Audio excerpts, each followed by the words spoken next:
MDMA എന്ന് പറഞ്ഞു കഴിഞ്ഞാൽ റൊമാൻറ്റിക് മൂഡ് ഹെവിയാണ്. അതാണ് എല്ലാ പിള്ളേരും ഈ സാധനം യൂസ് ചെയ്യണത്. സെക്ഷലി ഭയങ്കര അഡിക്റ്റ്, ഭയങ്കര ഇത് കൂടിയിട്ടുള്ള ഒരു ലേരിയസിൻ്റെ MDMA എന്ന് പറയുന്നത്. അത് 2 ലൈൻ അവരറിയാണ്ട് ജ്യൂസിൽ കലക്കി കൊടുത്തു കഴിഞ്ഞാൽ ഒരു 4 പ്രാവശ്യം 2 വട്ടം അവർ കുടിച്ചാൽ മതി. അങ്ങനെ വല വീശി പിടിക്കുന്ന കുറച്ച് ബോയ്സ് നമ്മുടെ തൃശ്ശൂർ ഭാഗത്തുണ്ട്. എന്തുകൊണ്ടിട്ടാണ് കുട്ടികൾ വളരെ എളുപ്പത്തിൽ മാതാപിതാക്കളിൽ നിന്ന് മാറി ലഹരി സംഘങ്ങളെ കൂടുതലായിട്ട് ഇഷ്ടപ്പെടുന്നത് അല്ലെങ്കിൽ ആശ്രയിച്ചു പോകുന്നത്? 11-12 വയസ്സൊക്കെ കഴിഞ്ഞാൽ ഗ്രോത്ത്, സെക്ഷൽ ഹോർമോൺസ് ഒക്കെ നല്ല രീതിയിൽ ബൂസ്റ്റ് ചെയ്ത് വരും. ലൈംഗിക ചിന്തകൾ ഒരു ദിവസം തന്നെ ഏറ്റവും പീക്കായിട്ടുള്ള അവസ്ഥയിൽ എത്തുന്ന ഒരു ടൈം പീരീഡ് ആണ് ഈ ടീനേജ് എന്നൊക്കെ പറയുന്നത്. ഈ വികാരങ്ങളെ അഡ്രസ് ചെയ്യാൻ ഇന്നത്തെ ഫാമിലിക്കോ എഡ്യൂക്കേഷൻ സിസ്റ്റത്തിനോ ഒന്നും പറ്റത്തില്ല, പര്യാപ്തമല്ല. ബാക്കി എല്ലാ കാര്യങ്ങളും നമ്മൾ അവർക്ക് കൊടുക്കും, വിദ്യാഭ്യാസം കൊടുക്കും, ഭക്ഷണം കൊടുക്കും. പക്ഷെ അവർക്ക് ആ ഒരു സമയത്ത് ആ ഒരു ഏജ് ഗ്രൂപ്പിൽ വന്നുകൊണ്ടിരിക്കുന്ന വികാരങ്ങളെ നമ്മൾ അഡ്രസ് ചെയ്യുന്നില്ല. ഇതാരും ചോദിക്കുന്നത് പോലും ഇല്ലല്ലോ. അപ്പൊ എന്താ സംഭവിക്കുന്നത്? ഇതെല്ലാം ഇങ്ങനെ ഹൈ സ്ട്രെസ് ആയിട്ട് മനസ്സിൽ കിടക്കുക, സപ്രസ് ചെയ്യാനായിട്ട് നോക്കിക്കൊണ്ടേയിരിക്കുകയാണ്. എന്ത് കാര്യം സപ്രസ് ചെയ്യാൻ നോക്കുന്നു അതായിരിക്കും ഏറ്റവും പീക്ക് സ്ട്രെസ് ആയിട്ട് വരുന്നത്. ആങ്സൈറ്റി കൂട്ടുകയും ചെയ്യും. ആങ്സൈറ്റി കൂട്ടിക്കഴിഞ്ഞാൽ എപ്പോഴും അതിന്റെ റിലീഫിന് വേണ്ടിയിട്ട് ശരീരവും മനസ്സും സബ് കോൺഷ്യസ്ലി ശ്രമിച്ചുകൊണ്ടിരിക്കും. ആ ശ്രമമാണ് ഇവിടുത്തെ എല്ലാ പ്രശ്നങ്ങൾക്കും കാരണം എന്ന് തന്നെ നമുക്ക് സംശയമൊന്നുമില്ലാതെ പറയാനായിട്ട് പറ്റും. MDMA ഒന്ന് കഴിക്കുകയാണെന്ന് വെക്കുക, നമ്മുടെ തലച്ചോറിൽ സെറോട്ടോണിൻ എന്ന് പറയുന്ന ഹോർമോണ് വളരെ അധികം ഉത്പാദിപ്പിക്കപ്പെടും. സാധാരണ ഒരു നോർമൽ മനുഷ്യന് ഉത്പാദിപ്പിക്കപ്പെടുന്നതിൽ കൂടുതൽ അളവിൽ കൂടുതൽ നേരത്തേക്ക് സെറോട്ടോണിൻ ഉത്പാദിപ്പിക്കപ്പെടുന്നു. അപ്പൊ അവർക്ക് ഏറ്റവും പീക്കായിട്ടുള്ള സന്തോഷത്തിന്റെ, ഉന്മാദത്തിന്റെ അവസ്ഥയിലായിരിക്കും. സെക്ഷൽ ഹോർമോൺസ് എല്ലാം നല്ല വിധത്തിൽ കയറി വരും. നല്ല റൊമാൻറ്റിക് മൂഡായിരിക്കും. അടുത്ത് ഓപ്പോസിറ്റ് സെക്സിലോ അല്ല സ്വന്തം സെക്സിലോ ഉള്ള ആൾക്കാരെ കൊണ്ടെന്നുണ്ടെങ്കിൽ തീർച്ചയായിട്ടും ലൈംഗിക ബന്ധത്തിനുള്ള സാധ്യതയൊക്കെ നല്ല കൂടുതലാണ്. ആ ലൈംഗിക ബന്ധത്തിൽ അവർക്ക് ഓർഗാസം ഉണ്ടാകും. ഏറ്റവും മാക്സിമം സന്തോഷം കിട്ടുന്ന ഒരു അനുഭവമായിട്ട് അത് മാറുകയും ചെയ്യും. ഇതിന്റെ കൂടെ തന്നെ ഡോപ്പമീൻ, അവർക്ക് റിവാർഡ് സിസ്റ്റത്തിനെയൊക്കെ ബൂസ്റ്റ് ചെയ്യുന്ന വിധത്തിലുള്ള ഹോർമോണാണ്. അവർക്ക് തന്നെ ഒരു സംതൃപ്തി തോന്നും, ഞാൻ ചെയ്തത് അടിപൊളിയായി എന്നുള്ള വിധത്തിലൊക്കെ തോന്നുകയും ചെയ്യും. അവർക്ക് അവരോടൊരു അഭിമാനമൊക്കെ തോന്നും. ഇതെല്ലാം കഴിഞ്ഞ് കുറെ നേരം കഴിയുമ്പോഴത്തേന് ഇവർ പിന്നെ ഓഫായി കഴിഞ്ഞാൽ ചത്തതിനൊക്കുമേ ജീവിച്ചിരിക്കലും എന്നുള്ള അവസ്ഥയായിരിക്കും. ഉണർന്നു വന്നു കഴിയുമ്പോഴത്തേന് ഒരുപാട് മാറ്റങ്ങൾ ഈ ഡ്രഗ് ശരീരത്തിൽ ഉണ്ടാക്കിയിട്ടുണ്ടായിരിക്കും. ഈ ഹാപ്പി ഹോർമോൺസ് വളരെ അമിതമായിട്ടുള്ള അളവിലല്ലേ ഉണ്ടായത് തലച്ചോറിന്. സാധാരണ ഒരു ബലൂണിനകത്തേക്ക് അതിനകത്ത് കയറ്റാൻ പറ്റുന്നതിൽ കൂടുതൽ എയർ കയറ്റി കഴിഞ്ഞാൽ എന്താ സംഭവിക്കുന്നത്? ബലൂൺ പൊട്ടിപ്പോകും.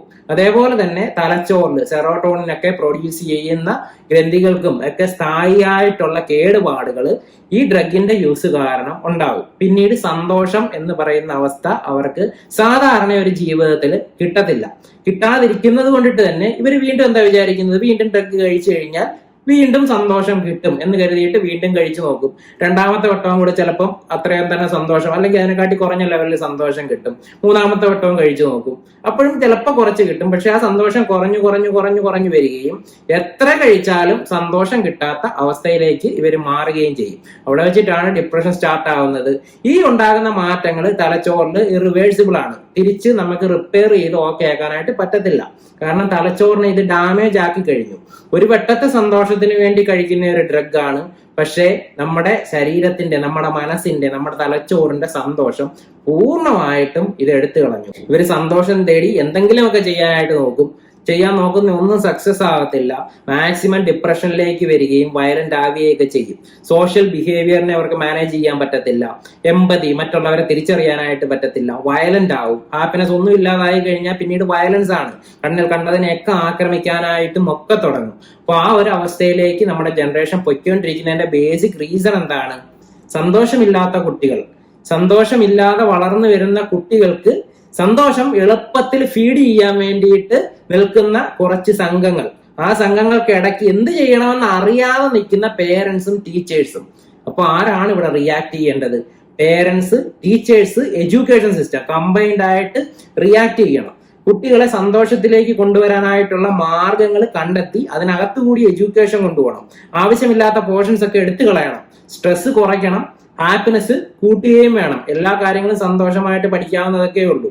ഇതിലെല്ലാം ഉപരിയായിട്ട് ഈ ലൈംഗിക ചിന്തകൾ വന്നു തുടങ്ങുന്ന ഒരു ഏജ് ഒക്കെ ഉണ്ടല്ലോ, സെക്ഷൽ ഹോർമോൺസ് ഒക്കെ നന്നായിട്ട് കൂടി വരികയും ഗ്രോത്ത് ഹോർമോൺസ് ഒക്കെ കയറുകയൊക്കെ ചെയ്യുന്ന അവസ്ഥ. ആ അവസ്ഥയിൽ അവർ ശരീരം കൊണ്ടും മനസ്സ് കൊണ്ടിട്ടും എന്ത് ചെയ്യണം, എങ്ങനെ ചെയ്യണം, എന്തൊക്കെ ചെയ്യാതിരിക്കണം, ഇതെല്ലാം നമ്മൾ പറഞ്ഞു കൊടുക്കണം. അത് ചെയ്യരുത്, ഇത് ചെയ്യരുത്, ആ ഒരു കാര്യത്തിലേക്ക് മാത്രമായിട്ടാണ് നമ്മുടെ സൊസൈറ്റി ഒതുങ്ങി പോകുന്നത്. ഒരിക്കലും അത് വർക്കാവത്തില്ല. എല്ലാ കാര്യത്തിനും ഒരു ആൾട്ടർനേറ്റ് ആയിട്ടുള്ള സൊല്യൂഷൻ കാണിച്ചു കൊടുത്താൽ മാത്രമേ വർക്കാവത്തുള്ളൂ. അപ്പൊ നമ്മൾ ആ ഒരു കാര്യങ്ങൾ എല്ലാം ഫോക്കസ് ചെയ്ത് പഠിപ്പിക്കുകയും വേണം. എല്ലാ ഇമോഷൻസിനെയും നമുക്ക് ഡയറക്റ്റ് ചെയ്യാം, റീഡയറക്റ്റ് ചെയ്യാം, റീറൂട്ട് ചെയ്യാം, എല്ലാം ചെയ്യാനായിട്ട് പറ്റും. നമ്മൾ പഠിപ്പിച്ചില്ലെങ്കിൽ എന്താ സംഭവിക്കുന്നത്? ഇത് പഠിപ്പിക്കാൻ വേണ്ടിയിട്ട് മറ്റുള്ള ആൾക്കാർ കടന്നു വരും. ആര് പഠിപ്പിച്ചാലും അവരത് കേൾക്കും. അങ്ങനെയുള്ള അവസ്ഥയിൽ നിൽക്കുവാണ്. സ്ട്രെസ്സിന്റെ പീക്കിൽ ആര് വരുന്നു, എങ്ങനെ വരുന്നു, എന്ത് തരുന്നു, ഇതൊന്നും വിഷയമല്ല. ഒരു കാര്യം, ഒരു റിക്വയർമെന്റ് അതിന്റെ മാക്സിമത്തിലെത്തി, ത്രെഷോൾഡ് വാല്യൂവിൽ എത്തിക്കഴിഞ്ഞാൽ പിന്നീട് എങ്ങനെ കിട്ടിക്കഴിഞ്ഞാലും അത് സ്വീകരിക്കും. നമ്മളൊരു മരുഭൂമി നിൽക്കുവാണ്, നല്ല വിശപ്പുണ്ട്, കഴിക്കാനായിട്ട് വേറെ ഒന്നുമില്ല എന്നുണ്ടെങ്കിൽ മണ്ണ് വാരി തിന്നുന്ന അവസ്ഥയിലോട്ട് വരെ മനുഷ്യന്റെ മനസ്സ് ചിന്തിച്ചു പോകാൻ സാധ്യതയുണ്ട്. അതുപോലെ തന്നെയാണ് ഈ പറഞ്ഞ ഇമോഷണൽ റിക്വയർമെന്റ്സും.